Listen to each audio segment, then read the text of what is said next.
love stories.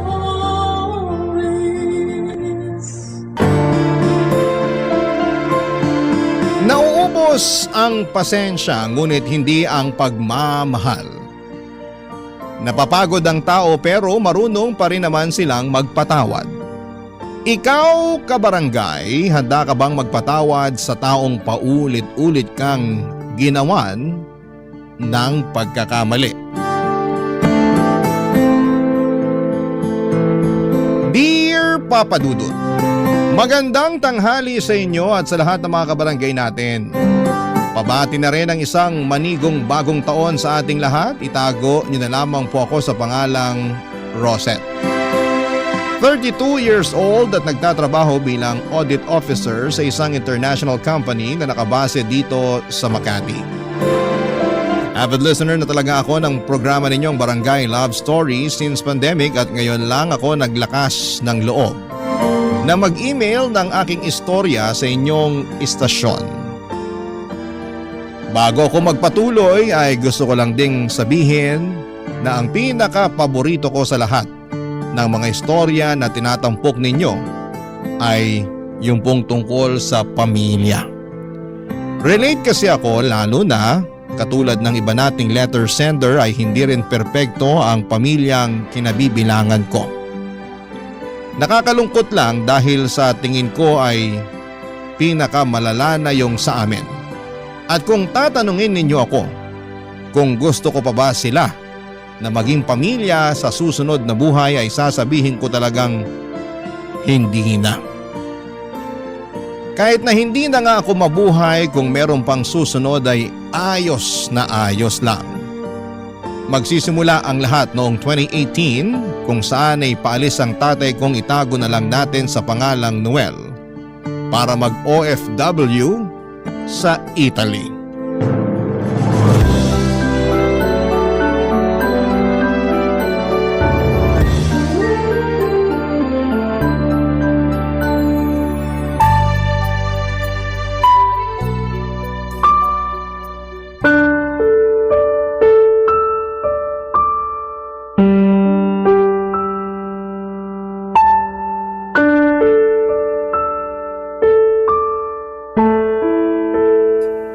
Aileen, nahanda mo na ba mga damit ko?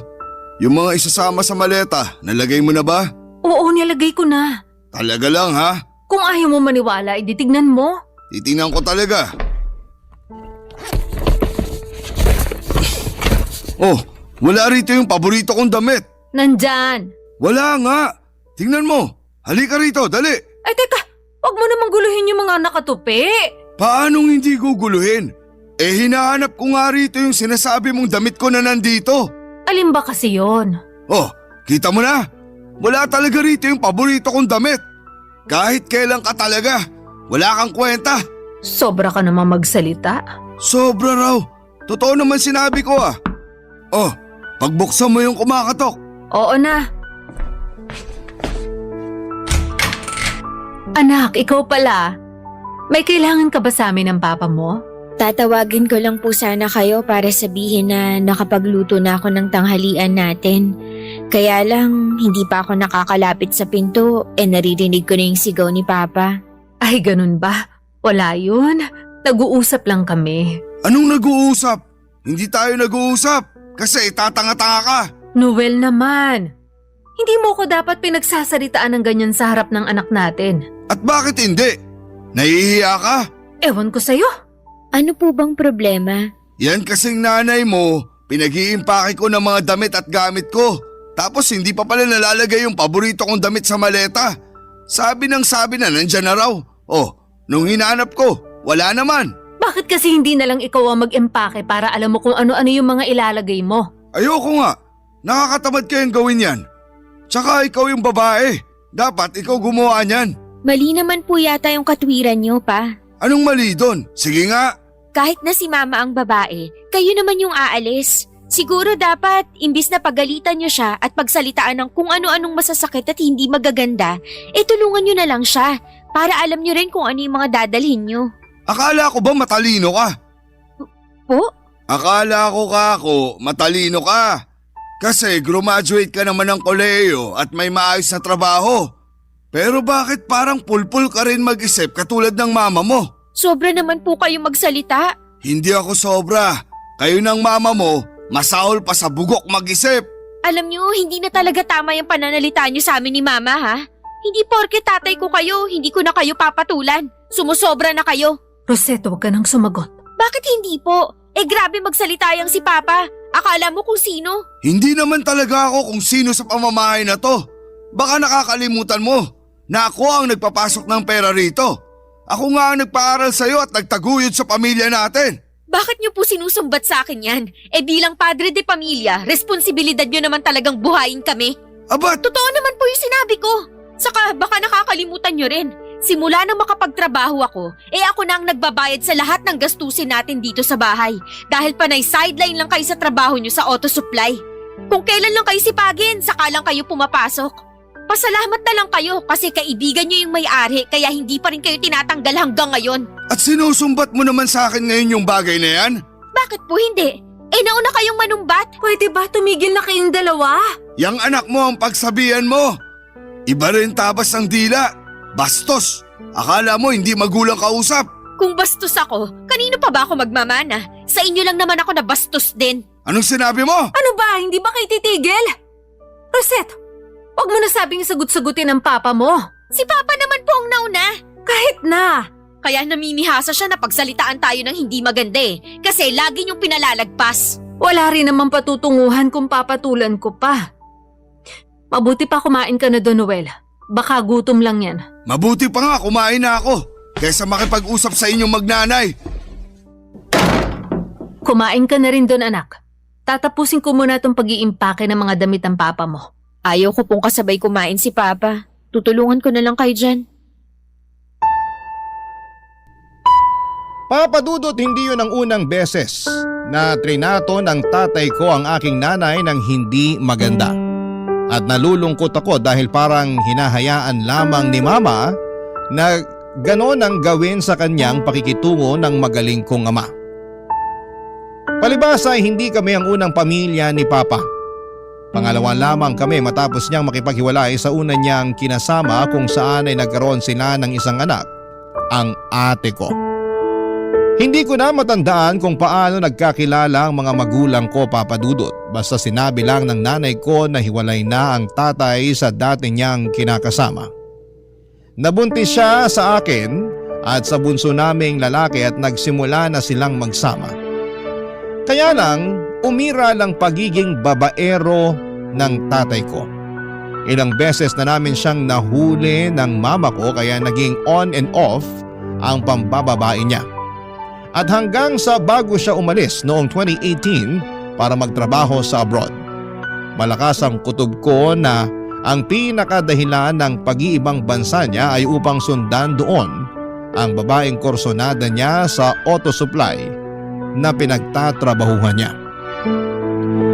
Nabanggit kasi niya isang beses sa amin na plano nung magpunta sa Italy tapos ay makaraan lang ang isang buwan ay nagulat kami nang binalita niya sa amin na aalis din siya.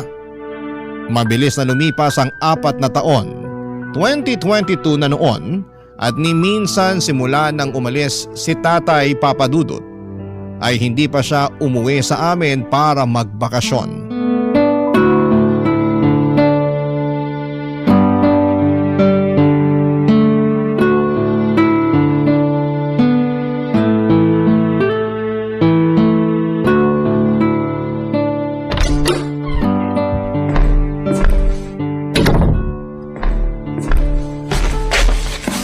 Hi Ma, nandito na po ako. Oh, nak. Magmano ka muna. Mano po? Kumusta? Late ka na namang nakauwi. Na-traffic ka ba? Opo, grabe na talaga rito sa Pilipinas. Ang lala na ng traffic. Kaya nga Napanood ko sa 24 oras kanina. Bumper to bumper na naman daw lalo dun sa may EDSA. Maupo ka muna dali. Sige po. Siguradong gutom ka na. Ipaghahain kita para makakain ka na. Wag na po kayong tumayo. Mamaya na po ako kakain. Ha? Bakit mamaya pa? 10:00 na ng gabi. Medyo busog pa naman po ako. May pa-pizza po sa office kanina. Pinamerienda nung nag-birthday. Nakarami rin ako ng kain kasi paborito ko yung flavor. Kaya busog pa po ako. Sigurado ka? Opo, baka nga hindi na rin ako kumain pero pag nagutom ako, kakain po ako, promise. Sige, promise yan ha? Opo, ma. Ayoko nang nalilipasan ka ng gutom lalo na may pagkain naman tayo. Huwag po kayong mag-alala. Takot kaya magutom tong anak nyo. Dapat lang. Kahit na sumasala tatay niyo sa pagpapadala, ay sinisiguro kung may budget yung pagkain natin. Hindi na naman po ba nagpapadala si Papa? Yun na nga anak. Katatapos lang namin mag-usap. Ngayon lang bago ka dumating. Nagsabi na magpapadala raw muna siya sa nanay niya dun sa Bicol para matapos na yung bahay nila. Panay daw kasi reklamo yung nanay niya na lagi na lang daw tayong inuuna. Nakalimutan na raw yata sila dun. Grabe naman sa nakalimutan. Saka natural, dapat naman talaga tayong unahin ni Papa dahil pamilya niya tayo. Ayun na nga, pero pamilya rin naman niya yung nanay niya. Tsaka kilala mo naman ang papa mo, hindi rin nun matitiis yung magulang niya. Pero bakit mawawalan po tayo ng padala? Sa lagay, ibibigay niya lahat ng sweldo niya kina Lola? Hindi rin naman. Pero yung dati niyang kinakasama, nangihingi rin ng sustento. Tsaka yung isang pinsan ng tatay mo na sobrang close niya umuungot ng pa-birthday sa anak niya magdedebu. Tatay mo na lang daw magbayad ng venue, kahit yun na lang daw ang regalo. Sobra naman po yun. Hayaan mo na lang. Hindi lang ako makapaniwala na hahayaan ni Papa na walang maipadala sa atin para may maibigay siya sa iba. Mabuti sana kung ngayon lang niya ginawa sa atin na sumablay sa pagpapadala. Sa loob ng 4 na taon niya dun sa Italy, mabibilang sa mga daliri ko sa kamay kung ilang beses pa lang siya nagpadala ng pera sa atin. Malapit na tuloy akong maniwala na imbento lang niya yung mga dahilan niya. Anong ibig mong sabihin? May kutob po ako na sa ibang tao niya ginagastos yung pera niya. 'Di ba kasama niya sa trabaho yung babaeng kursunada niya na katrabaho rin niya dati sa auto supply? Ayoko sanang isipin na may milagro silang ginagawa dun. Pero kilala naman po natin si Papa. Sa totoo lang, matagal lang sumagi sa isip ko yan simula nang gustuhin niyang sumunod dun sa Italy. Nakakainis talaga si Papa. Hindi niya na kayo nirespeto. Hayaan mo na anak. Ang mahalaga na lang sa akin ngayon gampanan pa rin niya ang pagiging tatay sa inyo. Hindi ko na naman mababago yung ugali niyang yan. Mukha nasa dugo na talaga niya ang pagiging babaero. Ang hirap pa rin hayaan, Ma. Basta ako, nagpaubaya na lang nung paulit-ulit niya na akong niloloko. Pero hindi niyo pa rin siya nagawang hiwalayan. Hanggang ngayon, tinitiis niyo pa rin yung ugali ni Papa. Bakit po ganun? Kayo lang naman ang kapatid mo ang iniisip ko. Lalo nag-aaral pa kayo nun. Kaya nga nung nagdesisyong umalis ang papa mo papuntang Italy, nakahinga ako ng maluwag. Kasi hindi ko na siya makakasama araw-araw dito sa bahay natin. Pero ewan ko pa rin po. Ano bang ewan mo pa rin? Wala po. Siguro hanga lang ako sa inyo dahil natiis niyo ugali ni Papa. At kahit na hanggang ngayon hindi pa rin maayos trato niya sa inyo, pinagpapasensyahan niyo pa rin siya. Nagpaubaya lang naman ako, pero hindi pa naman ako manhid. Aminado ako na nasasaktan at nalulungkot pa rin ako sa trato sa atin ng papa niyo, lalo na sa'yo anak. Pero wala akong hindi kayang tiisin. Mapanatili lang na buo ang pamilya natin.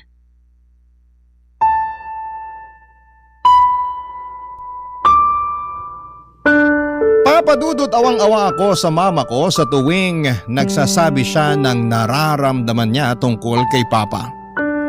Sa kabila ng lahat ay hindi naman niya ito magawang hiwalayan. Kahit na may hinala na kami na ang pinakadahilan kung bakit hindi kami inuuwian ng tatay namin ay dahil sa babae nito ay pinagkibit balikat lamang ni mama ang lahat. At kahit na sinabi niya na ang mahalaga na lamang ay ang sustento ni Papa ay hindi pa rin namin yon ganong kadaling nakukuha sa kanya. Tumungtong na ako sa edad ko kung saan ay napagod na lamang akong intindihin ang mga magulang ko. Kumbaga nagsawa na lamang akong mangunsume sa tatay ko at sa pagiging babaero niya. Siguro nga papadudot ay may bahagi sa akin na tinanggap na lamang na hindi ko na mababago ang pagiging taksil ng tatay ko sa nanay ko. At tungkol naman sa nanay ko na martir at mapagtiis, Masasabi ko na minsan pinababayaan na lang din siyang magdusa sa sitwasyong pinili niya. Sa sitwasyon na pinili niyang magdusa kapiling si tatay. Barangay Love Stories. Barangay Love Stories. Papa Dudut, alam kong hindi perpekto ang pamilya namin pero pakiramdam ko ay sumobra naman sa pagiging despalinghado. Bukod kasi sa pagkakaroon ng tatay na unfaithful at hindi nagsusustento sa amin ng maayos. Nanay na martir at hinahayaan ng sarili na ituring na backup ng tatay habang inaalila ay meron din akong kapatid na freeloader o yung bang palaasa, palamunin at tamad. 25 anyos na noon ang kapatid kong lalaki pero wala akong natatandaan na nagkaroon siya ng matinong trabaho sa kadahilan ng takot mag-isa o sumubok ng ibang mapapasukan nang hindi kasama doon ang mga barkada. Sumuko na nga lang si mama sa pangangaral at pagmomotivate sa kanya. Kaya sa huli ay hinayaan na lamang sa bahay na tumambay-tambay. Isang gabi, nakatanggap ako ng long distance call mula kay Papa at laking gulat ko na galit ito sa akin, Papa Dudut.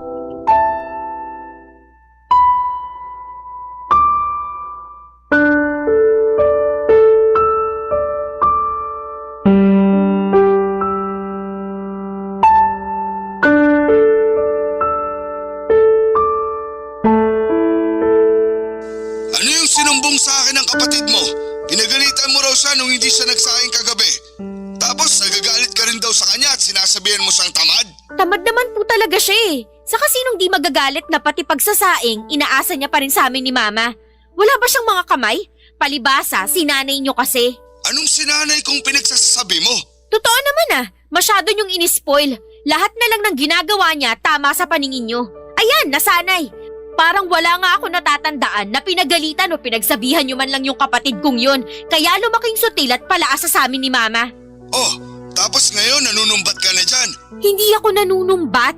Saka bakit ba lagi niyong sinasabi na nanunumbat ako kung totoo naman na ako yung nagpapasok ng pera sa bahay natin? Ako yung nagbabayad ng mga bills at bumibili ng pagkain. Baka nakakalimutan mong nagpapadala rin ako sa inyo. Ay syempre, hindi po namin nakakalimutan yung padala nyo na madalas kulang at wala pa nga. Sumusobra ka na talagang babae ka. Manang-mana ka sa mama mo. Buti na lang nagmana ako kay Mama at hindi sa inyo dahil ewan ko na lang talaga. Pasalamat ka, nandito ako sa ibang bansa. Kundi nakatikim ka na talaga sa akin. Napakabastos mo. Kung bastos na ako, kumusta naman yung paborito nyong anak? Tamad na nga, palamunin pa. Dapat siguro siya yung pinagsasabihan nyo imbis na ako. Kasi alam ko mga responsibilidad ko sa pamamahay na to. Pag nakauwi na ako dyan, malalaman mong hinahanap mo. Wala po akong dapat malaman. Baka kayo meron. At ano naman yon? Maging responsabling tatay sa amin at kinakasama kay Mama. Ay, talaga naman. Ibababa ko na po yung tawag. Inaantok na ako. Sandali, kinakausap pa nga. Bukas po yan. Ano nangyari? Wala po. Anong wala? Umiiyak ka nga. Tsaka, papa mo ba yung kausap mo sa cellphone? Opo. Tumawag siya sa akin. Patulog na ako para lang pagalitan.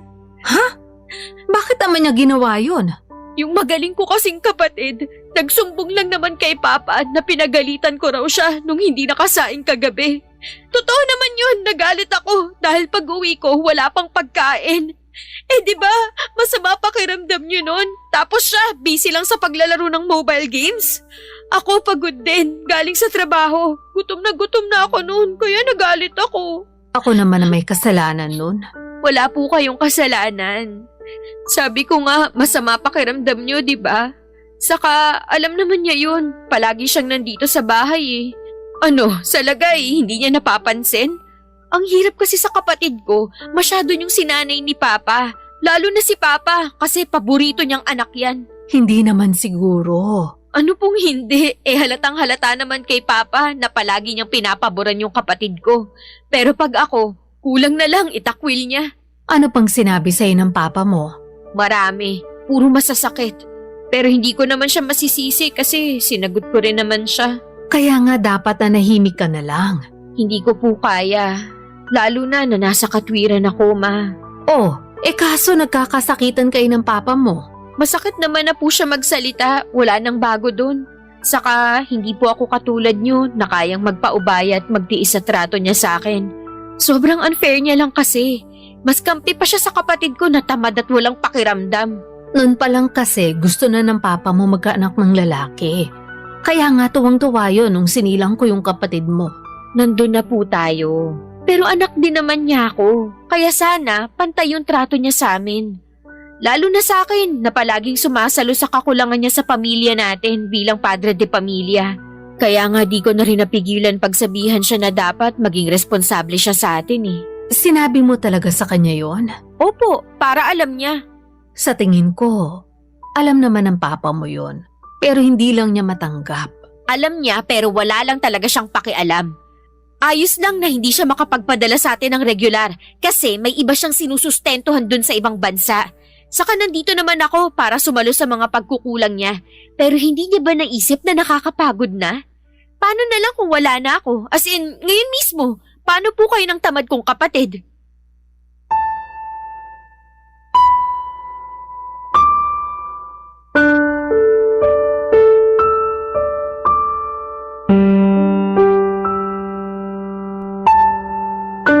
Papadudod sobrang sama ng loob ko sa tatay at kapatid ko ng mga panahong yon.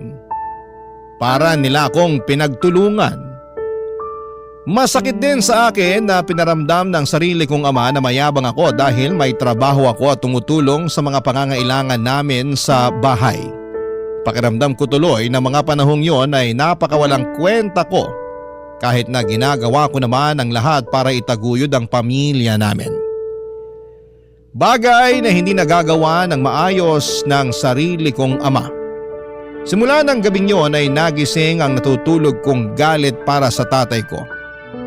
Feeling ko ay nagsama-sama na lahat ng mga sama ng loob ko. Simula papadudot ng pabayaan niya kami at ng babae siya. Naging malayo din ang loob ko sa kaisa-isa kong kapatid dahil halatang paborito siya ng tatay namin. At ang tanging kakampi ko na lamang sa bahay ay ang mama ko. Sa kanya ko sinasabi lahat-lahat. Pero noong nag-2024, aminado ako na nalimitahan ako sa lahat ng bagay. Papadudot hindi rin kasi nakagagaan ang loob ko. Lalo na at nakikita ko na mabigat din ang pinagdaraanan ni nanay mula sa tatay kong wala naman sa hulog at walang pakialam sa amin.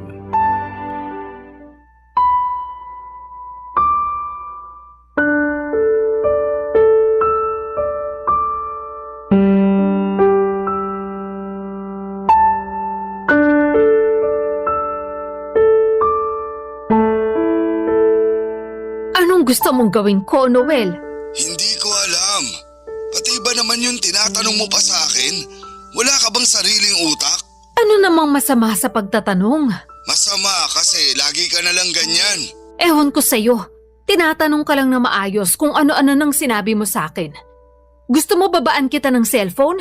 May sakit na nga ako, gaganyanin mo pa ako? Ano ba kasing nararamdaman mo? Sabi mo lang masakit ang katawan mo pero wala ka namang trangkaso. Wala naman talaga. Uminom ka na ba ng gamot? Oo, nawawala naman yung sakit pero bumabalik din. Akala ko nung una dahil lang sa bigat ng trabaho. Pero hindi eh. Pabalik-balik na. Tapos lagi rin ako nahihilo. Naiinis na nga ako eh. Sinubukan mo na ba magpatingin sa doktor dyan? Hindi pa. Saka mahal dito. Nangihinayang ako sa gagastusin ko. Noel naman, kung may nararamdaman ka na hindi na nadadala ng gamot, pumunta ka na sa doktor. Hindi ka ba nakakaintindi? Sinabing mahal dito magpagamot. Anong gusto mong gawin ko? Wala naman akong kapangyarihan para pagalingin ka. Ay nako, ewan ko sa'yo. Napaka-pilosopo mo. Ayaw na kitang kausap, lintik ka. Teka sandali! Ma, si Papa po ba yung kausap niyo? Oo, kaso binabaan na ako ng tawag. Nainis yata sa akin kasi akala pilosopo ko. Patawarin yan si Papa eh. Bakit naman? Ayaw niya ng pinipilosopo tapos siya laging pilosopo sa mga sagutan. Galit sa sariling multo. Hayaan mo na yung tatay mo. May pinagdaraanan din kasi. Talaga po? Oo. Dumadalas ang tawag sa akin na panay ang daing na marami raw masakit sa katawan niya. Una yung tagiliran, tapos mga buto-buto niya. Yung sa tuhod, sa paa rin, namamaga pa raw. Hirap daw siyang lumakad tapos madalas hinahapo. Hala, na paano kaya yun? Yun ang hindi ko masagot.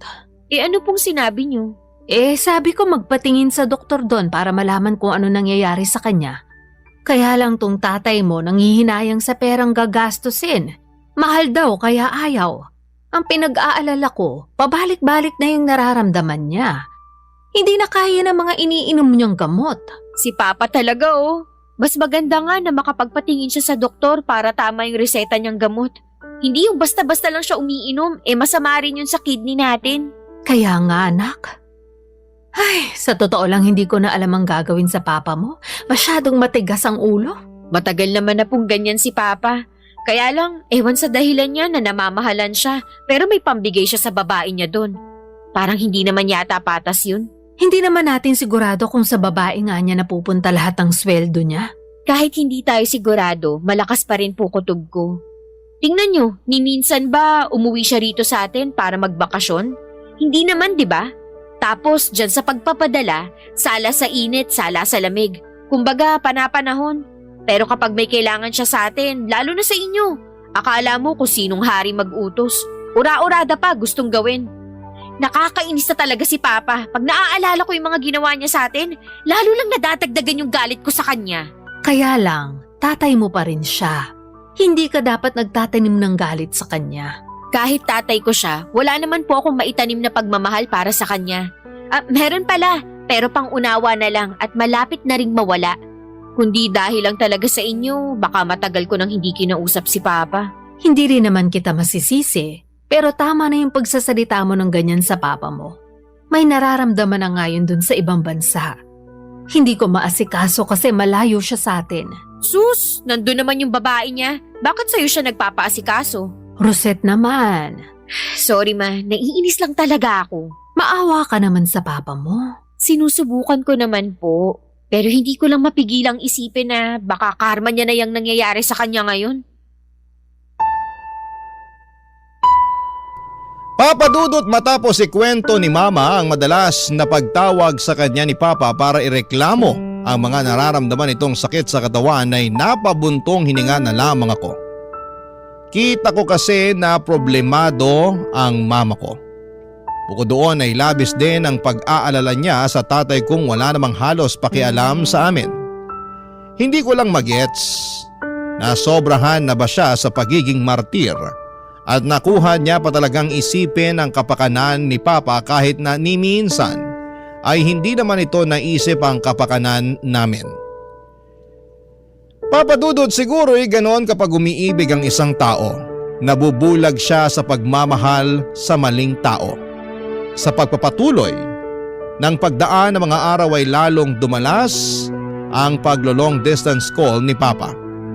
Hindi naman kasi ito makapagpatingin doon ng regular, kesyo malaki ang kailangang bayaran. At madalas niyang nirereklamo na wala na siyang sweldo, gawa ng mga nararamdaman niya sa kanyang katawan. Sa huli ay pareho na lamang kaming naawa ng mama ko kaya naman nag-decide na kung pauwiin dito sa Pilipinas si tatay para mapatignan namin sa doktor, Papadudot. Barangay Love Stories. Barangay Love Stories. Papadudot, umuwi dito sa Pilipinas si Papa noong November 2024.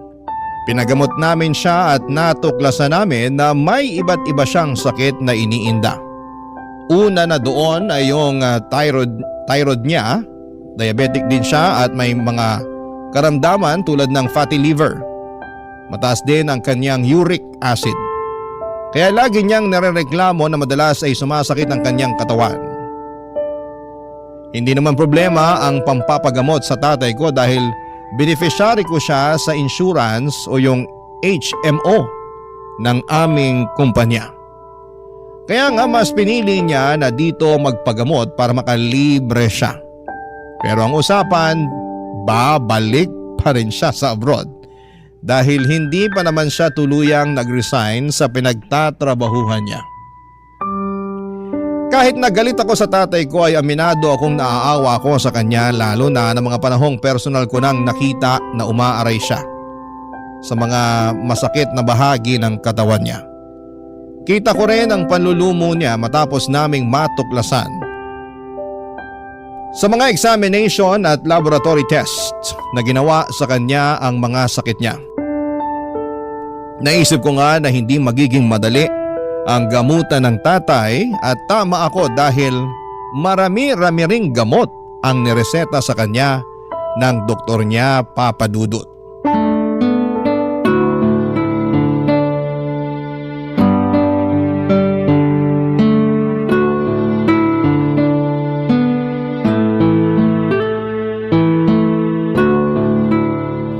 Nasaan ba yung kapatid mo, Rosette? Lumabas po yata kasama ng mga tropa niya, nag-basketball.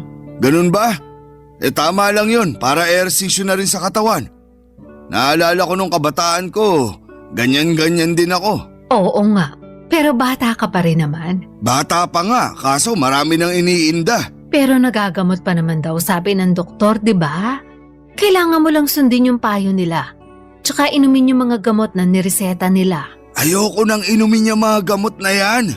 Nasusuka na ako dyan. Ano? Bingi ka ba? Sabi ko, ayoko nang inumin yung mga gamot ko. Bakit ayaw mo? Makakatulong nga sa'yo yun para gumaling ka. Nasusuka na nga ako. Paulit-ulit naman tayo, Aileen. Tama naman po si Mama. Makakatulong sa inyo yung mga gamot nyo para gumaling kayo. Saka ang mahal-mahal nun, hindi yun covered ng HMO ko. Binili ko yun gamit yung sweldo ko tapos hindi nyo lang iinumin? Ayan ka na naman sa panunumbat mo sa akin eh. Sinabi ko bang bilan mo ako ng mga mamahaling gamot na yon? Hindi po ako nanunumbat. Ang akin lang, sana maisip nyo na ginastusan ko kayo. Para rin naman po yun sa inyo, kaya wag na kayong magmatigas. Hirap sa inyo, daig nyo pa yung batang 1 taong gulang. Anong sinabi mo? Gusto mo talagang masampal? Sige, subukan nyo para may kalagyan kayo. Rosette, Noel, tumigil na nga kayo. Nasa harap tayo ng pagkain, no? Bakit akong pinagsasabihan mo? Yang anak mo ang sawayin mo. Dinig mong pinagbantaan ako, di ba? Hoy, Rosette! Bakit? San mo ako ilalagay pag nasampal kita dahil sa kabastusan mo? San pa ba? Di ipapadampot ko kayo sa mga pulis. Aba, talaga naman. Nak, wag naman sanang humantong sa ganun, no? Tatay mo pa rin. Nakita niyo bang kamuntik niya na akong saktan? Tapos gusto niyo isipin ko pa rin na tatay ko pa rin yung tao na yan? Alam niyo ba kung gaano kahirap yung pinagagawa niyo sa akin, Ma? O ano? Hindi na po kayo nakapagsalita kasi totoo. Ang tagal-tagal kong inisip na tatay ko pa rin kayo sa kabila ng trato niyo sa akin at sa nanay ko pa. Palagi ko kayo pinagpapasensyahan kasi naaawa ako sa inyo. Nung sumasala kayo sa pagpapadala sa amin, hindi kayo nakarinig ng isang reklamo mula sa amin ni Mama, di ba? Kasi may trabaho naman ako at kaya ko pa naman suportahan tong pamilya natin. Pero ibang usapan na yung tumawag kayo para lang pagalitan ako dahil mas kampi kayo sa kapatid ko. Sa huli, pinagpasensyahan ko pa rin kayo, lalo na nung dumalas na yung pagdaing nyo na masakit ang katawan nyo. Pinauwi namin kayo rito para makapagpagamot. Inasikaso kayo ni Mama mula nang tumapak kayo sa pamamahay namin. Pero ni minsan, simula nung umalis kayo para mag-abroad, hindi nyo kami naalalang uwian dito. Tapos ngayon, ginastusan ko kayo sa mga gamot nyo para lang sabihin yung hindi nyo naiinumin kasi nasusuka kayo? Anong klaseng utak po ba meron kayo? Sagutin nyo ako! Bakit nananahimik kayo dyan bigla? Diba? Lagi kayong hindi nauubusan ng mga katwiran? Kahit nga bulok na at baluktot, tinutuwid nyo pa rin kasi ayaw na ayaw yung pinagsasabihan kayo. Anak naman, tama na, please. Huwag mo nang pagsalitaan ng ganyan yung papa mo. Walang mali sa mga sinabi ko sa kanya. Saka, ayan na naman kayo sa palagi niyo akong inaawat kapag nagsasalita ako ng totoo kay Papa. Minsan, hindi ko mapigilang isipin na mas kampi pa kayo sa kanya kaysa sa akin. Hindi totoo yan. Wala akong kinakampihan sa inyo ng papa mo. Hindi ko na alam kung maniniwala pa ako sa inyo eh. Mas martir pa kayo kaysa sa mga bayani natin. Mabuti pa, matulog na po ako. Nawala na ako ng gana kumain. Papadudot 2 linggo lang ang leave ni Papa pero masasabi ko na hindi talaga mabuti ang ilang araw pa lang na pagsasama namin sa iisang bubong. Kung umasta kasi siya akala mo ay kung sinong don sa pamamahay namin. Harap-harapan niyang inaalipin si Mama kahit na maliit na bagay tulad ng pagkuha ng tubig niya at sa pag-abot ng remote ng TV na pwede naman niyang gawin ay inuutos pa sa nanay ko. Mabuti sana kung baldado siya. Baka pwede ko pang palagpasin pero hindi naman. Madalas din silang magkampihan ng kapatid kong tamad kaya na-stress kami ng nanay ko. Sobrang sama ng loob ko dahil imbes na maging mapayapa ang pansamantalan niyang pag-uwi sa bahay ay naging magulo pa. Kaya nga hindi ko na napigilang makapagsalita ng masakit sa kanya noong minsang nagkasagutan kami. Marami ako naisip ng mga panahong yon. Una ay kung bakit sa dinami-dami ng pamilya sa mundo, sa ganitong klaseng pamilya pa ako napabilang. Napakamalas ko naman kung ganon. Mabilis na nagdaan ng araw, mas naging mabigat sa akin ang pananatili ng Papa sa bahay. Kaya para maiwasan na uminit ang ulo ko sa kanya ay madalas akong nag-overtime sa trabaho. Para kung makauwi man ako sa amin ay tulog na sila at gano'n na lang din ang gagawin ko. Maaga rin akong umaalis upang maiwasan na magpang-abot pa kami. Tuluyan ako na wala nang pakialam sa tatay ko kahit na magkasama pa kami sa iisang bubong ng mga panahong yon, Papa Dudut.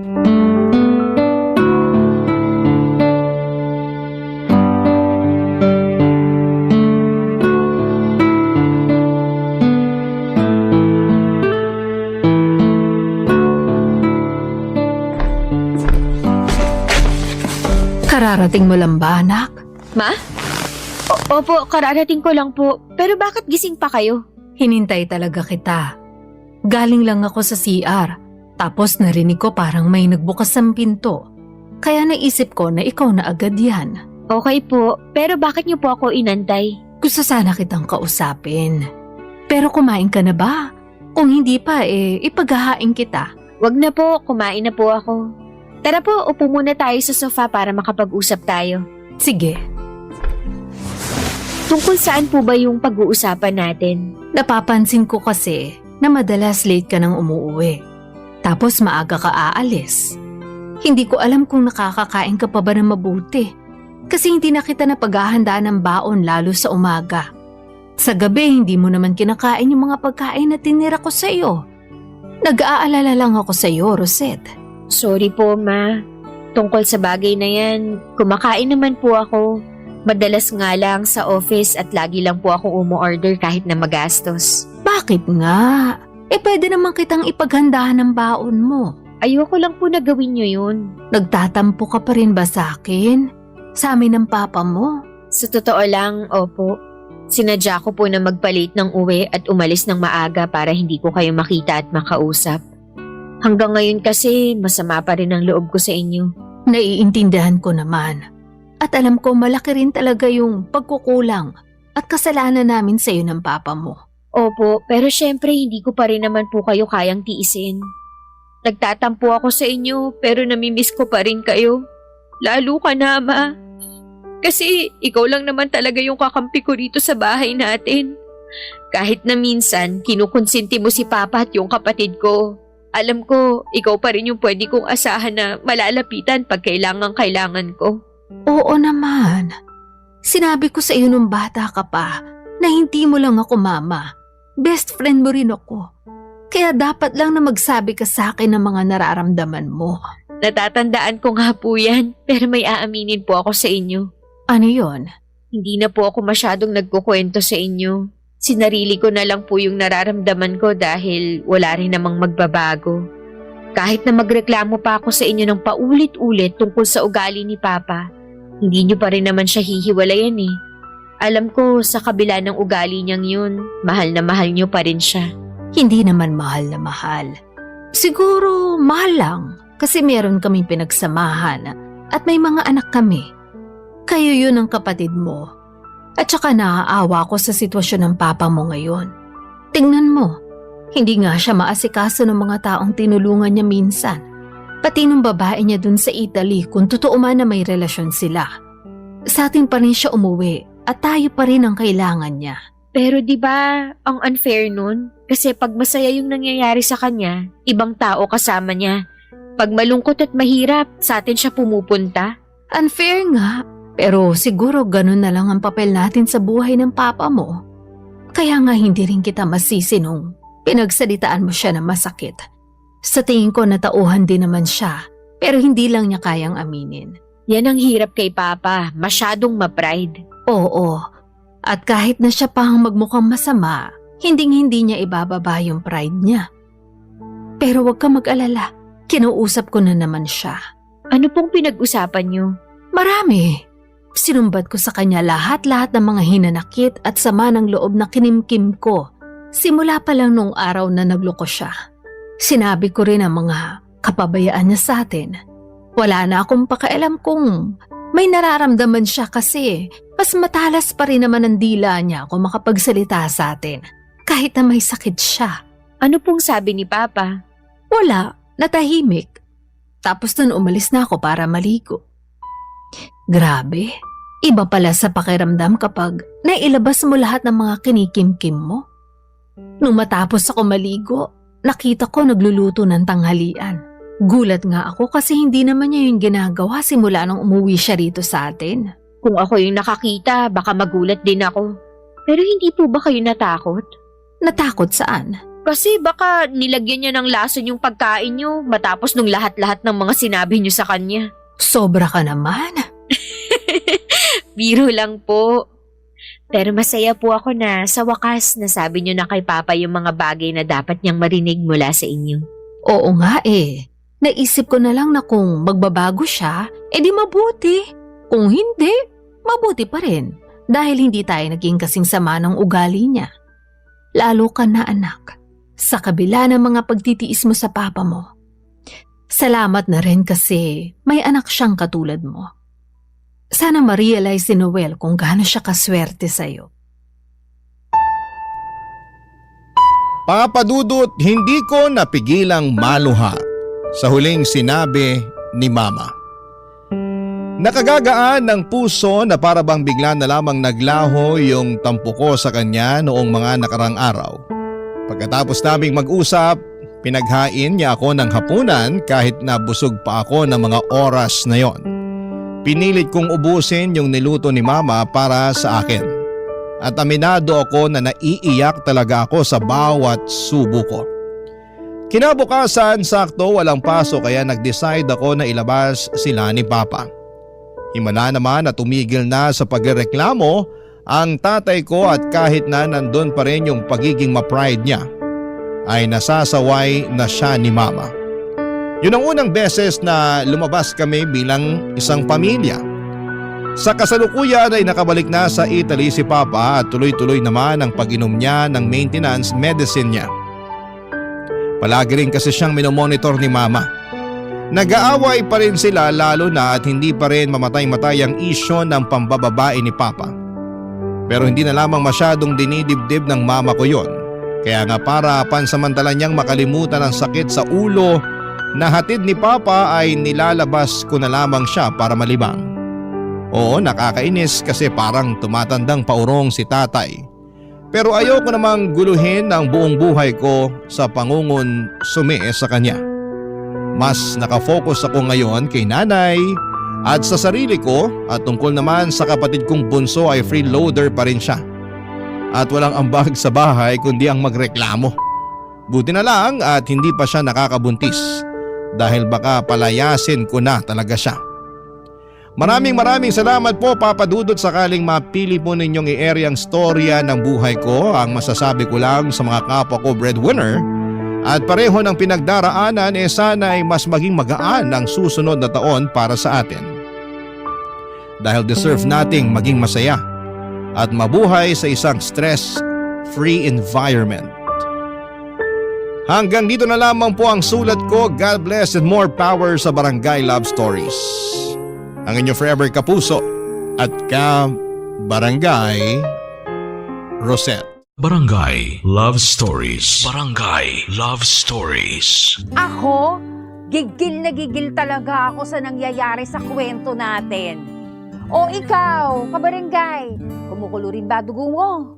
Pwede kang mag-iwan ng comment sa ating comment section. Nagustuhan ng iyong napakinggan? Ituloy yan via live stream sa www.gmanetwork.com/radio.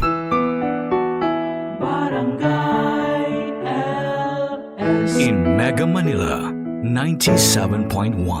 Forever!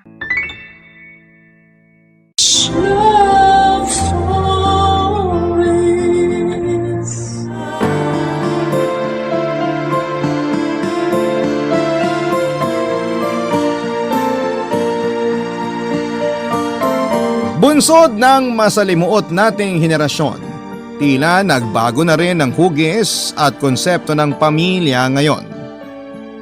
May pamilyang nagkakasama-sama sa ilalim ng iisang bubong. Ngunit ang pagmamahal at kalingay wala naman doon. Ikaw kabarangay, anong klase ng pamilya ang meron ka?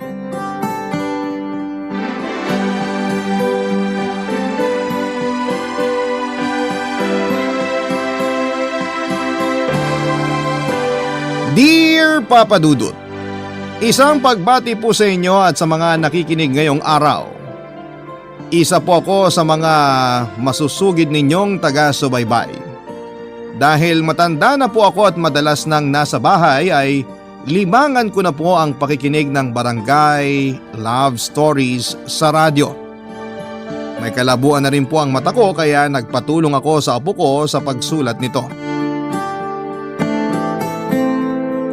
Ako po si Mercedes pero tawagin niyo na lamang po ako sa pangalang Cedes.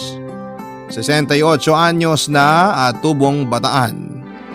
Sumulat po ako sa inyo dahil sa bigat ng dinadala ko. Bunga po ito ng pangungulila ko sa nag-iisang kaibigan at itinuring ko ng pamilya na si Bonel. Sa katunayan, Papa Dudut, ay hindi naman po talaga ako nag-iisa sa buhay. May mga anak ako sa yumao kong asawa na si Celso. 3 po sila, bali ang panganay ko pong si Anthony na mas kilala sa aming Tone ay 36 anyos na.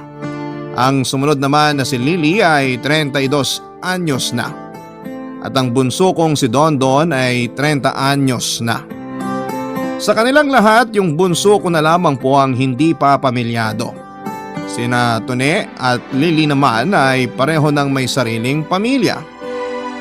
6 na nga po ang apo ko sa kanila, Papa Dudut. 3 silang dalawang magkapatid. Bali 12 kaming parang nasa loob ng lata ng sardinas sa bahay. Si Tone, 3 niyang anak at asawa niya, si Lily at si Ambo kasama ang 3 nilang anak, si Dondon at ako. Ang kaso, ang pamilya ng mga anak ko ay nakapisan pa rin sa akin hanggang sa ngayon. Sa kabuuan ay 11 silang sinusuportahan ko, Papa Dudut. Pinapakain at pinapatira sa maliit naming up and down na bahay. Ultimo gastos sa pag-aaral ng mga apo ko ay pinasan ko na. Nung una, kapag nakakakuha sila ng kontraktual na trabaho ay nakakapag-abot naman sila sa akin kahit na papaano. Ngunit kapag endo na ay sa akin na ulit sila umaasa. Sa katagalan nga ay lalo na nitong nakaraang 5 taon ay napansin kong tila nasanay na sila at tinamad nang maghanap ng trabaho. Nagpapasalamat na lamang ako dahil may hindi kalakihan akong tindahan at kahit papaano ay nairaraos ko naman ang gastusin sa pang-araw-araw. Maliit lamang yon noong una at mangilan-ngilan lang ang bumibili dahil kakaunti pa ang paninda. Pero nang tumagal-tagal ay medyo napalago ko na rin naman. Yung tindahan kong yon ay karugtong lang ng sala namin. Sinadya ko yon para marinig kaagad kapag may bumibili kahit may ginagawa ako sa loob ng bahay. Yun na lang kasi ang inaasahan namin, Papa Dudut. Pero minsan kahit yung tindahan ko ay nalalagay pa sa alanganin dahil sa ginagawa ng mga anak ko. Lalo na ang asawa ni Lily na si Ambo, Papa Dudut.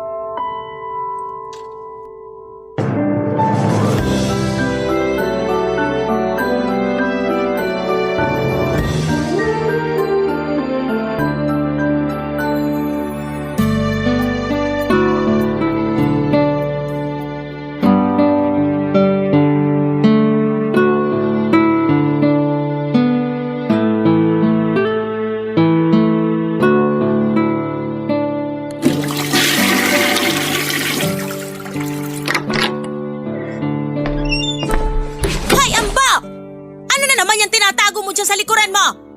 Mukhang pumasok ka na naman sa tindahan ko ah! Nay, may bumili ho kanina sa tindahan kaya pinagbentahan ko ho muna habang nasa banyo kayo. Eh bakit kailangan mo pang itago yan sa likuran mo? Wala ho to. Huwag mo na akong pinaglololoko ha? Ipakita mo sa akin kung ano yan. O baka gusto mong lapitan pa kita dyan. Sabon pampaligo ho to. Eto ho. Pinakuha ko kasi ako ni Lily, Nay. Naubusan na raw siya ng sabon eh. Bakit kailangan mo pang itago? Yun na nga ho, Nay. Ayaw ipalista ng anak nyo kasi hahaba pa raw yung listahan namin dito. Alam nyo naman ho na wala pa kami mapagkukunan ng ibabayad sa inyo. Kaya nangungupit na lang kayo sa tindahan ko, ganun ba?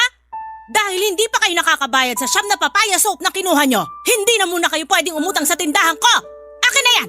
Seryoso ba kayo, Nay? Teka sandali, kailangan ng asawa ko to eh. Akin na ho yan. Hindi! Kapag sinabi kong hindi na pwede, huwag ka na magpumilit at baka samain ka lang sa akin. Grabe naman kayo, Nay. Napakadamot nyo. Para sabon lang eh. Dati naman di kayo nagbibilang ah. Buti nga kung sabon lang eh. Paano yung mga delata, yung mga beer na pinapalista mo? Yung mga chichirya na kinukuha ng mga anak mo? Kung kukwentahin ay libo-libo na ang nakuha nyo dito sa tindahan ko. Ngayon nga lang ako nagbilang. Ang tindi nyo naman, Nay. Pati yung pagkain para sa mga apo nyo, isinusumbat nyo pa. Anong nangyayari dito? Ang aga niya na. Kuya Tone, itong sinanay kasi pinagdadamot sa amin ni Lily yung sabon. Bayaran daw muna namin lahat ng inutang namin bago makaligo yung asawa ko. Hoy! Hindi ganyan yung pagkasabi ko. Napaka-arte nyo, bakit di nyo gamitin yung normal na sabon dun sa banyo? Ang hirap sa inyo, ang luluho nyo. Gusto nyo magsabon ng papaya wala naman kayong kwarta na ipambabayad sa tinda. Magtrabaho kasi kayo. Nay, para yan lang eh. Susumbatan niyo pa tong si Ambo. Magkano ho ba yung ganyang sabon? 40 pesos. Ambo, si Lily baka mo yung gagamit ng sabon? Oo kuya, siya gagamit niyan. Oh, Nay, etong 50 pesos. Huwag niyo nang ibigay yung sukli. Bigay niyo na kay Ambo yung sabon. Tsaka alam ko namang lahat kami may utang sa tindahan niyo. Huwag kayong mag-alala. Oras na makakuha ako ng trabaho, babayaran ko lahat ng utang namin sa inyo. Okay lang na hindi nyo kami trato na pamilya. Basta itrato nyo lang kaming tao. Hindi ko pa naman kayo sinisingil ah. Pinagsabihan ko lang tong si Ambo. Basta-basta na lang kasi kumukuha sa tindahan ng walang paalam tapos tinatago pa sa akin. Sa ginagawa niya hindi na utang yon. Pag nanakaw na yon. Ultimo sabon. Ay nako, ibang klase kayo. Anak nyo rin naman yung gagamit, Nay. Ganun ho ba kahirap para sa inyo ang magbigay na lang? Ba't talagang ako pa ang pinagmumukha niyong masama? Hindi ko gustong sumbatan kayo. Kaya ko ring tumulong. Pero wag naman sana kayong abusado. Nay, pasensya na ho ah. Kung mahal niyo ho talaga mga anak niyo, hindi niyo maiisip na abusado na sila. Pati ako. Kung tutuusin, anak niyo na rin naman ako ah. Dahil asawa ko si Lily. Oh, Shasha. Kunin mo na lang tong sabon. At baka hindi pa kayo makatulog pag pinagbayad ko kayo. Pero paalala lang, Ambo. Huli na yan.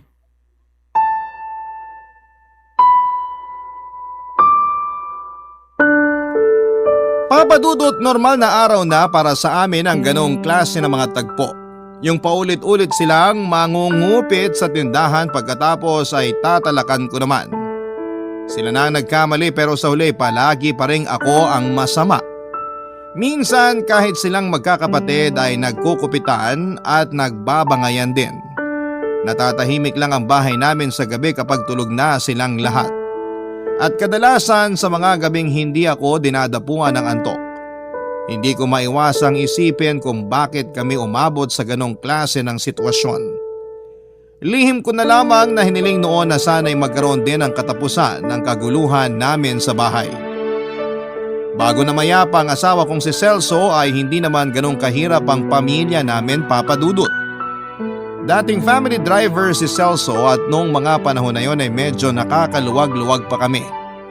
Naibibili pa namin ang damit ng mga bata at napaghahandaan ng maayos ang mga birthday nila. Mababait din ang mga naging amo ni Celso kaya naging scholar pa. Nang mga ito ang panganay naming si Tone sa isang private school. Pero sa kasamaang palad ng magbakasyon sa probinsya mga amo ni Celso at siya ang pinagmaneho ay nasangkot sila sa isang aksidente na naging sanhi ng pagkamatay niya. Papadudot na mawala si Celso ay bumagsak na rin ang kalagayan naming mag-iina. Kung hindi lang ako naging madiskarte sa buhay, ay hindi ko na alam kung saan kami pupulutin ng mga anak ko. Ang problema sa pagsusumikap ko at sa pagdiskarte ko para mabuhay ay mukhang nakaligtaan ko naman ang paggabay ng maayos sa mga anak ko. Kaya naman sa loob ng mahabang panahon ay ako pa rin ang mag-isang dumidiskarte at kumakayod para sa kanilang lahat. Minsan nga'y hinihiling ko na lamang na mawala na ako para mapansin naman nila ang paghihirap ko.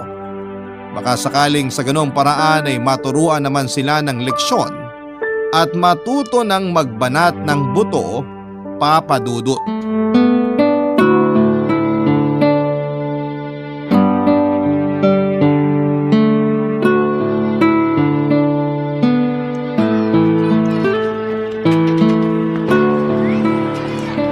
Mare! Paload nga, 50? Pakilista mo na lang yung number dito sa papel. Etong papel, Teka, ayos ka lang ba? Pinagpapawisan ka.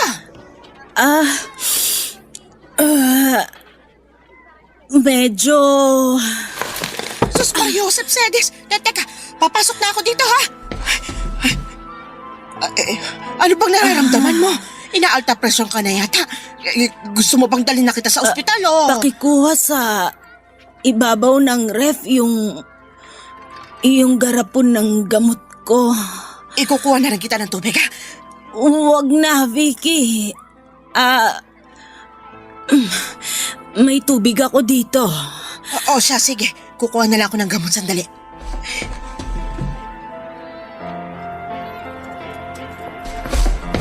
Etong gamot mo. Salamat.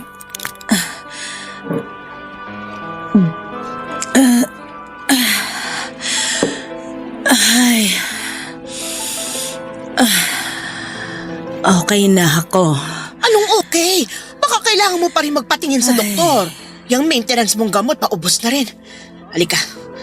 Aalalayan kita umupo dun sa may sala para maging komportable ka. Dahan-dahan lang sa pagtayo. Ayan. Upo ka na muna.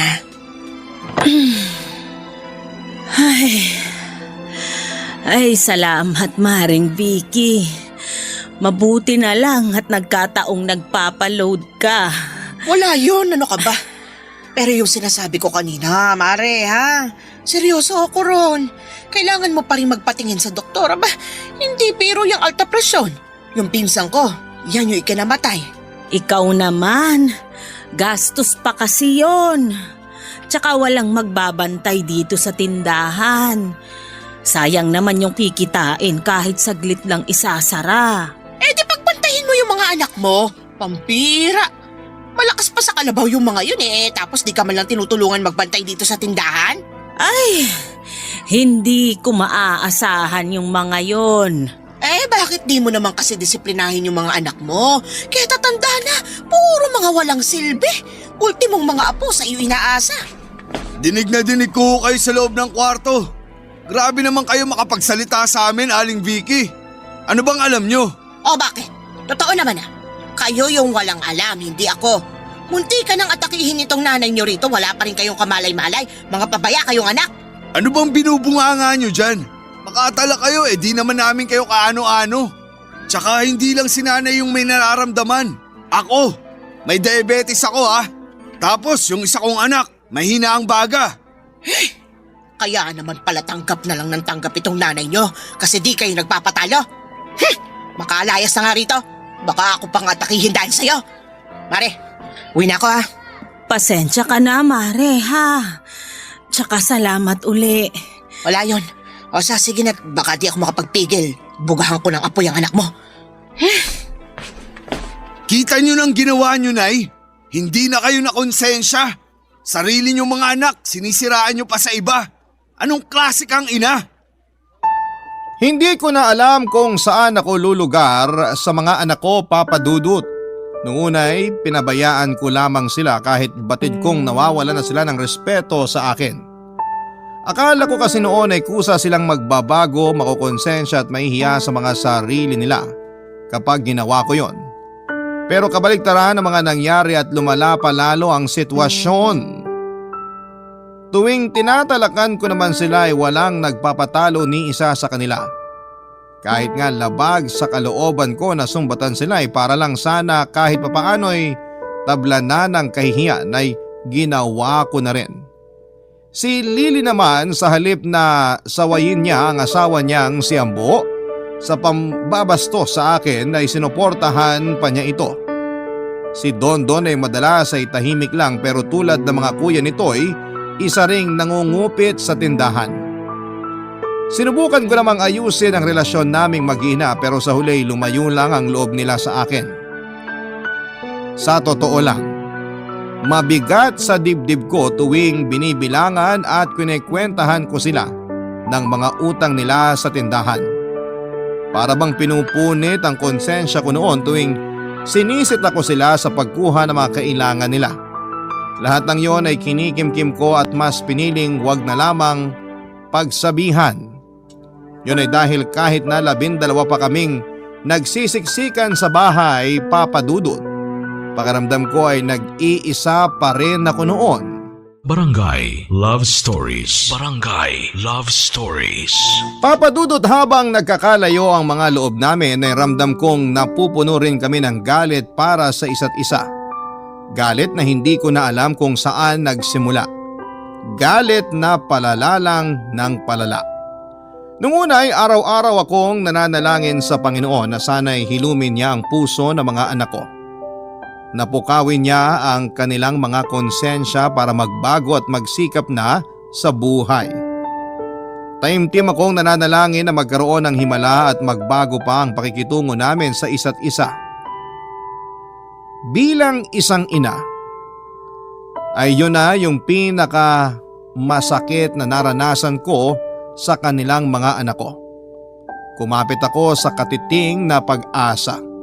Kumapit ako sa hinihiling kong himala sa kanya, Papa Dudut. At ang himalang yon ay dumating sa hindi inaasahang pagkakataon at sa hindi inaasahang anyo, Papa Dudut.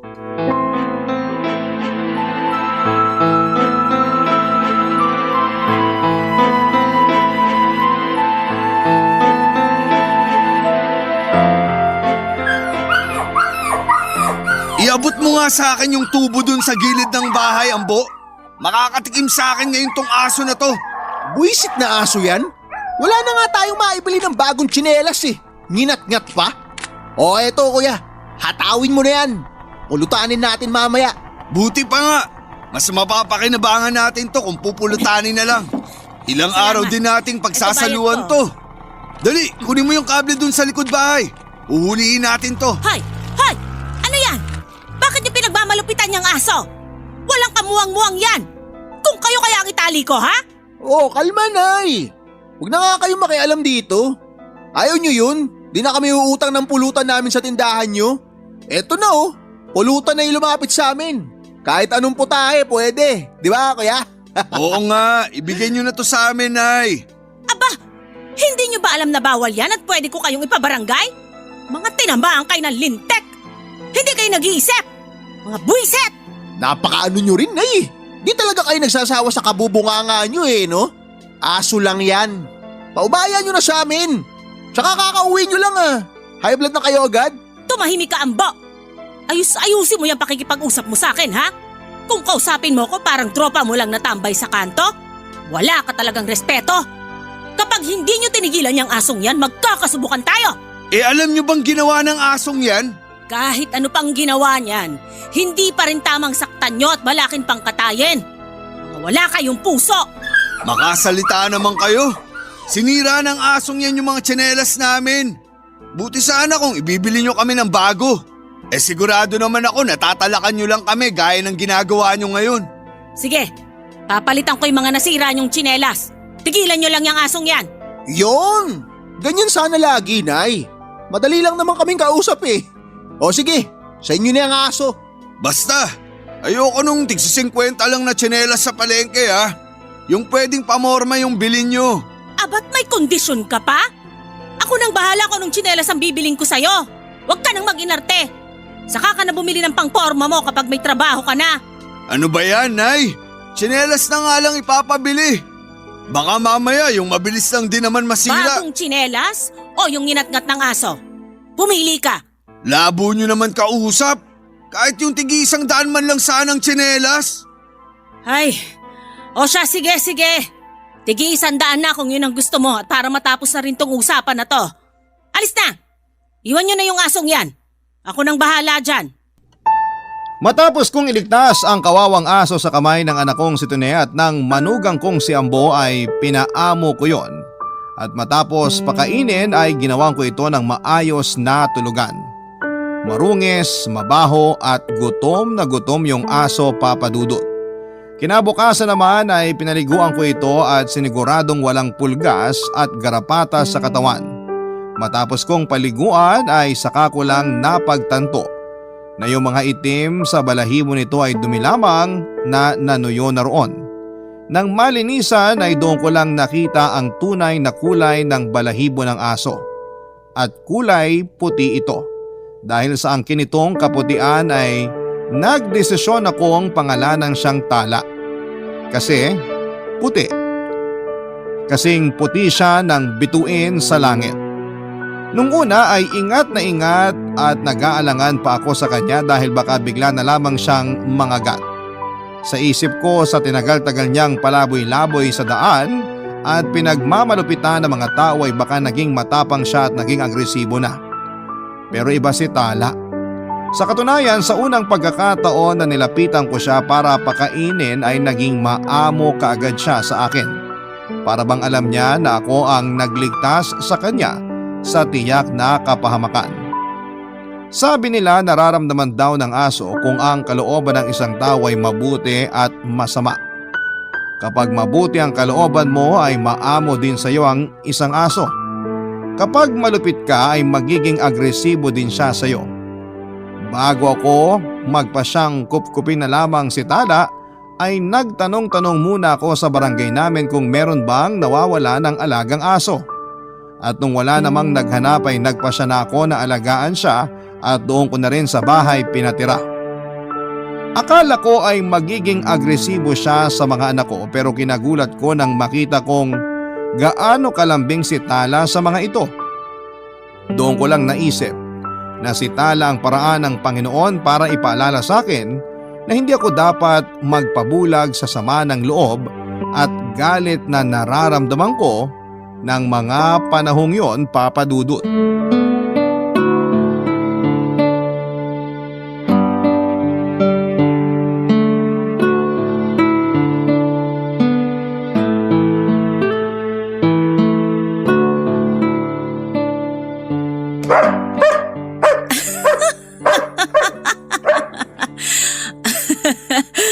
Oh, eto ng pagkain mo. Ay, hinay-hinay lang sa pagkain, Tala. Baka mabilaukan ka. Ay, nakakatuwa ka. Para ka talagang bata. Baka naman humasobrahan sa kain yan, Nay. Yung sakto lang dapat ipinakakain nyo. Sus, hayaan mo na. Ngayon lang naman to. Sa susunod na kain niya, babawasan ko na. Nay, parang mas malambing pa yata kayo kay Tala kaysa sa amin ah. Paano ako magiging malambing sa inyo? Eh mga salbahe kayo. Mga salbahe naman kayo. Nagbibiro lang ako eh. Pangit niyo talaga kabanding, Nay. Hoy Ambo, tumahimik ka na dyan. Baka itakwil ka na ni Nanay. Lalo na ngayon, may alaga na siya. Alam mo kasi dati, di ka pa asawa ni Lily. May mga alaga na kaming aso't pusa. Pet lover kasi yan si Nanay. Kung pet lover naman pala si Nanay dati, bakit ang lupit mo kay Tala noong una natin siya makita? Masama lang din timpla ko noon. Tapos nginat-ngat niya pa tsinelas ko. Nagkataon pang wala na akong pambili. Kahit sino naman, iinit ang ulo pag ganun. Masyado kasing mainitin niyang ulo nyo. Baka kung di pa ako dumating, talagang kinatay nyo na tong alaga ko. Dapat kasi, marunong din sana kayong huminahon. Nay, ayos na ho. Kalmado na kami ho. Ikaw na lang yung hindi. Di kakalma. Basta ba magtitinuring kayo? Wala tayong magiging problema. Paano kaya kung mabaliktad naman yung sitwasyon? Yung tipong si Tala naman yung pasaway tapos kami naman yung mabait? Oo nga. Nako, mukhang mas madali pang ang paamuin tong alaga ko kaysa sa inyo. Bigyan ko lang ng pagkain, tatahimik na to. Samantalang kayo, may pagkain at lahat dami pa rin gusto. Panay kupit pa sa tindahan ko. Alam nyo, Nay, mas maganda kung pakakawalan nyo muna yung si Tala sa labas. Mababantayan naman yan dito eh. Huwag lang sa gabi, kasi baka tuluyan ng maging pulutan yan. Ay, iniba mo pa yung usapan eh. Sige na nga, eto na't pakakawalan ko na. Babantayan nyo to, ha? Uy, nilapitan ka ni Tala, kuya. Uy, wag dito sa akin. Alis, doon ka kay Ambo. Total, magkaamoy naman kayo. Walang ganyanan, kuya. O, tinan mo, tinidilaan ka lang ni Tala. Bati na raw kayo. Ay. Uy, nakikiliti ako. Huwag dyan sa binti ko. Ang lambing mo na, Tala. Takot ka bang maging pulutan? Sus! Sa totoo lang, di ka talaga niya nilalambing. Kaya ka nilapitan yan kasi gustong-gusto ng mga aso yung mas kaamoy nila. Ewan ko sa'yo. Binalik mo lang sa akin yung sinabi ko kanina eh. Wala kang originality.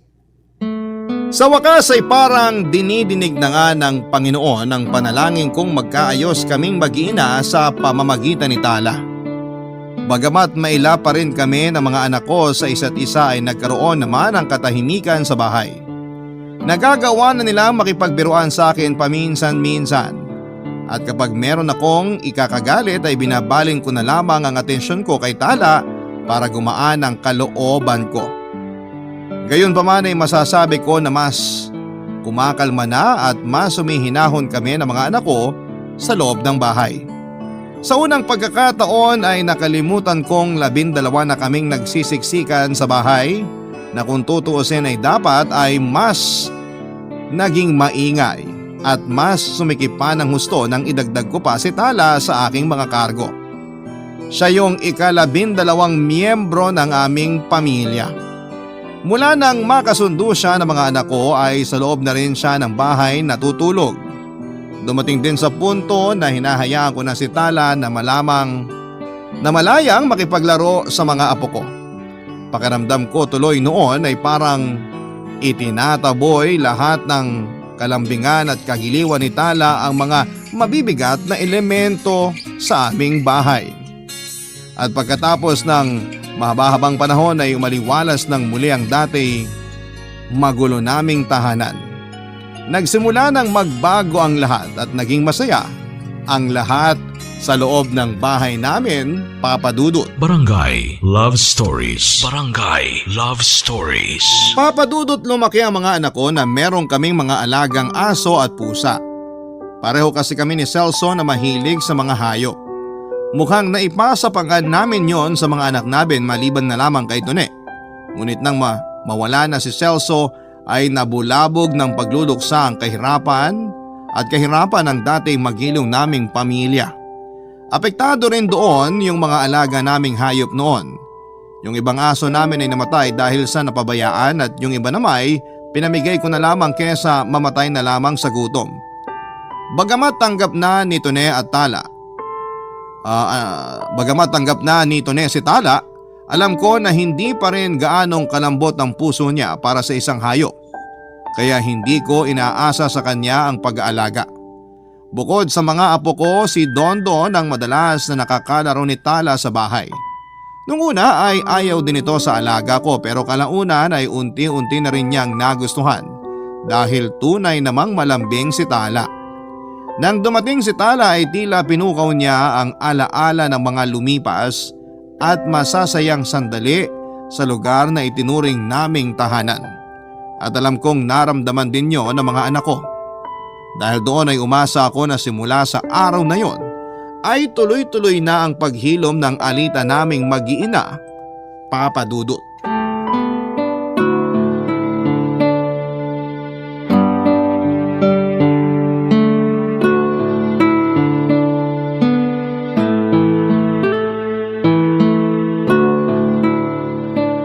Ay, Salamat, Tala, ha? Simula nung dumating ka, palagi na akong may nakakasama. Kasi, bago ka dumating, pakiramdam ko, mag-isa lang ako. Yung mga anak ko, kinakausap lang ako kapag may babayaran o may hihingin sa akin. Tapos, dahil nakikita sila nung mga apo ko na pabalang sumagot sa akin, kinagaya na rin nila. Pabalang na rin akong kausapin ng mga apo ko. Hindi ko alam kung saan ako nagkulang, Tala. Ilang dekada na akong walang katuwang sa buhay. Pero sa dami ng sinakripisyo ko, kulang pa rin. Kulang pa rin sa kanila. Pero nung dumating ka, parang nagkahimala.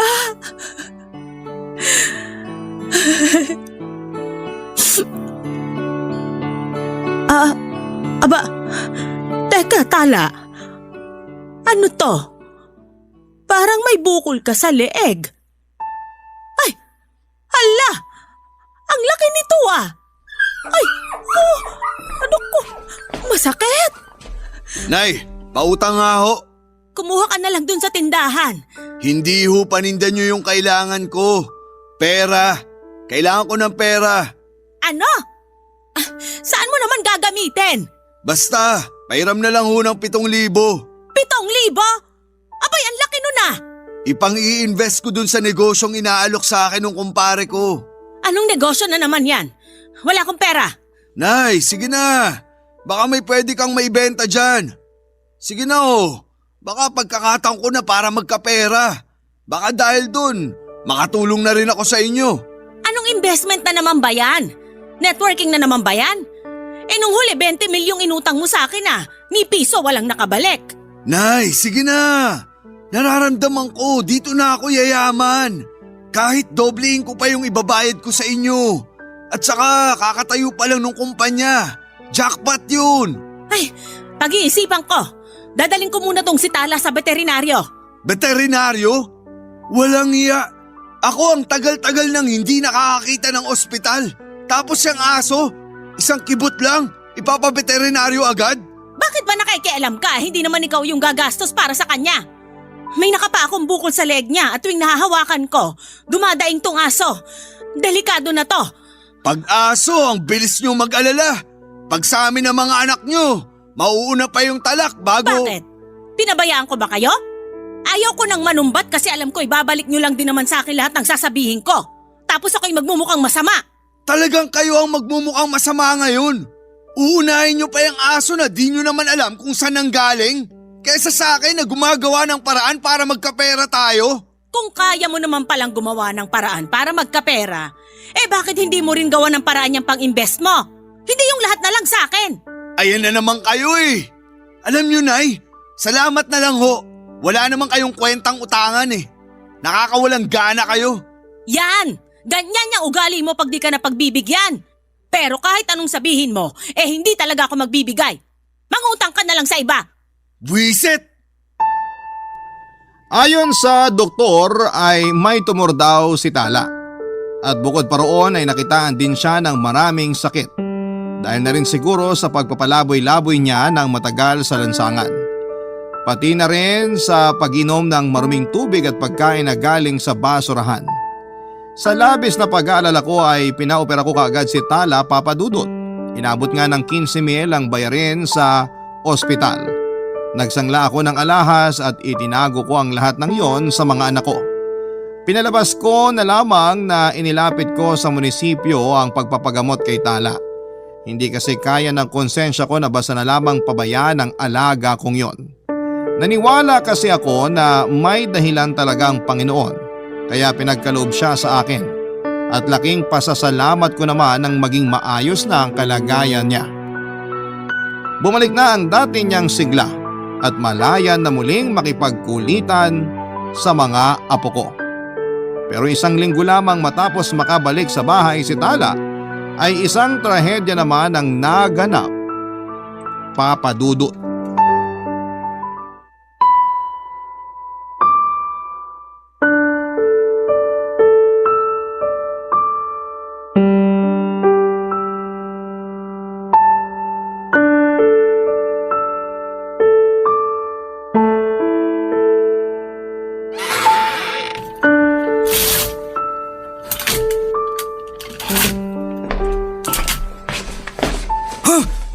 Pambihira! Akala ko si nanay na eh. O kuya, anong ginagawa mo dyan sa cabinet ni nanay? Nangungupit ka, no? Eh ikaw, bakit ka nandito? Dahan-dahan ka pang pumasok ha. May bala ka rin no? Shh! Ano ka ba kuya? Parang tanga to. Sige, ganito na lang. Hindi kita isusumbong. Pero abutan mo ako ng 500 sa makukuha mo. Ipang susugal mo lang yun eh. Pero sige, basta 500 lang ha. Oo, goods na ako ron. Teka lang. Jackpot! Teka, bakit wala? Nasaan na yun? Nasaan ang alin, kuya? Yung mga alahas ni nanay. Buisit naman oh. Kakikita ko lang nun dito nung nakaraan eh. Naku, yun lang. Mukhang may nauna sa atin ah. Tanungin mo kaya si Don Don, kuya. Baka nakuha na niya yung mga alahas tapos sinolo niya yung napagbentahan. Nakakabuisit talaga. Puro papel na lang naman ito oh. Akin na nga, patingin. Oo nga no. Tinan mo tong isa, kuya oh. Parang resibo eh. Patingin nga. Teka, resibo ng sanglaan? Nagsangla si nanay ng mga alahas na inabot ng 10,000? Bakit nagsangla si nanay ng mga alahas niya? Para saan naman kaya? Walang iya.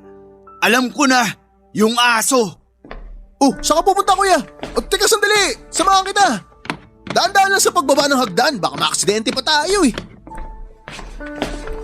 Nay, umamin nga kayo. Ano tong resibo na to?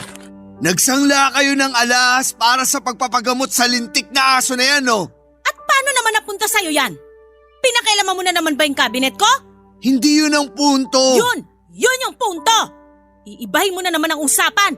Lahat kayo ganyan. Ang gagaling niyong magdahilan at ilihis yung usapan tuwing nahuhuli kayo. Ang punto rito, pinakailaman mo na naman yung gamit ko. Mangungupit ka na naman. Paanong di mangungupit? Eh pinagdadamutan nyo nga kami. Akala nyo ba mabibilog nyo yung ulo ko sa paganyang-ganyan nyo? Sa pambabaliktad nyo sa akin? Pwes hindi! Nagpapautulang ako dahil mga anak ko kayo. Sus! Heto na naman tayo sa malamag pakailanman na linyahan ni nanay. Hirap na akong pasanin kayo. Pero kahit anong sakripisyo ko, hindi pa rin sapat sa inyo. Kulang na kulang pa rin. Kaya ngayon, wala kayong karapatan na diktahan ako kung saan ko gagamitin ang pera ko. Ano? Tapos ka na magdrama? Hindi nyo pa rin ba naiintindihan? Gusto kong ipang negosyo yung pera, pero pinagdamutan nyo ako. Pero sa aso na yan, mas mahal pa yung ginastos nyo kaysa sa inihingi ko. Mas matimbang pa ba sa inyo yung aso kaysa sa akin na anak ninyo? Oo. Dahil buong buhay ko, mula nang mawala ang tatay nyo, kay Tala ko lang uling naramdaman na pinapahalaga ng mga binibigay ko. Si Tala na lang yung nagsusukli sa pagmamahal ko. Eh kayo ba? Kailan kayo naging anak sa akin? Kami pa masama ngayon?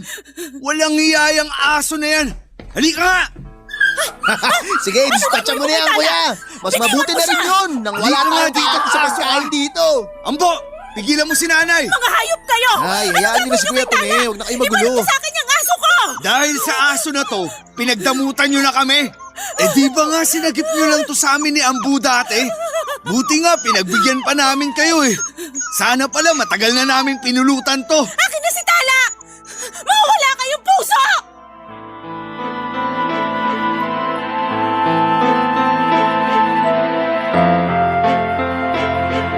Yun na nga ang huling beses na nakita ko si Tala, Papa Dudut.